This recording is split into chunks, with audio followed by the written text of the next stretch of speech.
Hello guys, welcome to my vlog. Nakaka-fresh no, yung makatulog ka ng ilang oras. Ang sarap sa pakiramdam. Sa totoo lang, binabawi ko talaga ang mga araw na hindi ako nakakatulog sa Denmark.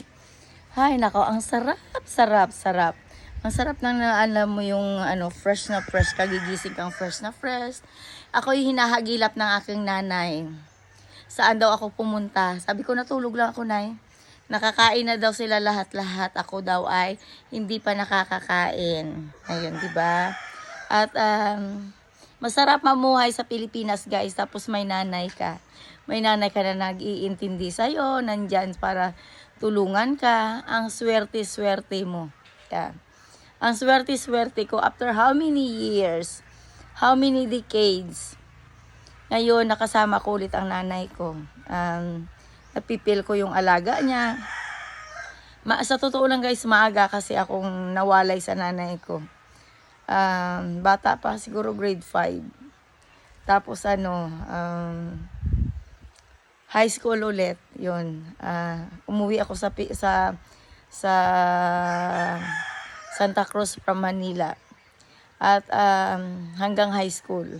Yung high school na naman ayun, nawalay na naman ako dahil nag-aral ako ng dressmaking sa St. Mary's Academy sa Mother Ignacia Skills. At pagkatapos nun guys ay ayun na nga, tulong ako. Naging nani ako, ayun at mula nun nagawa ko na kung anong gusto kong gawin sa buhay. Yung luho ko para sa sarili ko, yung ganon. At okay naman guys, okay. Tapos pagkatapos nun ay after how many years na naman, siguro 9 years, pumunta ako ng Denmark.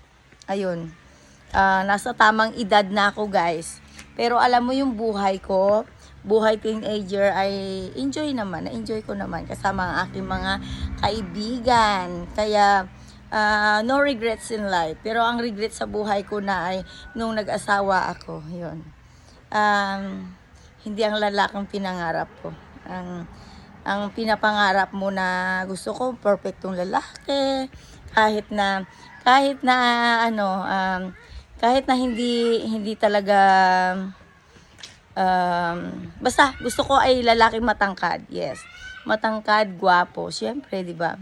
Ayun, nakarating ako ng Denmark, nagkaroon ako ng crush, ay hanggang doon lang dahil may mga asungot sa paligid ko. Yeah.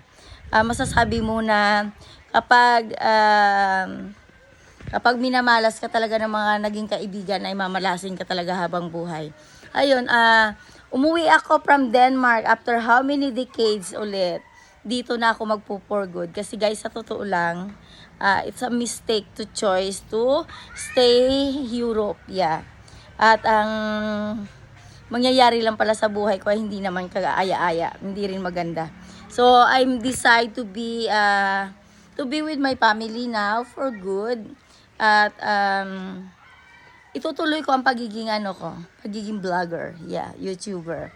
And it's my dream, to show who I am after what we've done in my life. Ruin. This time, I don't care about people around me. The important is, I can stand up in my own feet without asking their favor or help. Yes. Hindi ko na problema kung pinanganak ka ng nanay mong tuksik. Okay? Hindi ko din problema kung lahat ng bagay na problema mo ay i-share mo sa akin. Wala akong pakialam sa issue nyo. Ang concern ko ay ang buhay ko, kung paano ko maging masaya. Yun. Kung paano ko aayusin ang pamilya ko. Umuwi ako dito para ayusin ko ang pamilya ko. Yes. Masaya ang buhay na pinanggalingan ko. At hindi ako magpapatinag ng mga taong naninira sa akin. Parang isipin ko na lang na isa akong mangga. Manggang puno ng mangga na hitik sa bunga.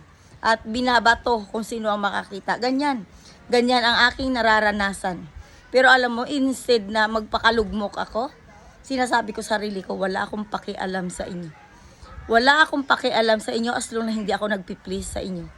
Kaya this time, I will continue my life happy ever after. Yes. Ayun lang guys, na-share ko lang. Dahil yun ang gusto kong gawin sa buhay ko. Maging masaya. Maging, maging masaya. Nag-block ako guys kasi ang aking mga kaapu-apuhan dumating. Say hi. Hi. Ayun.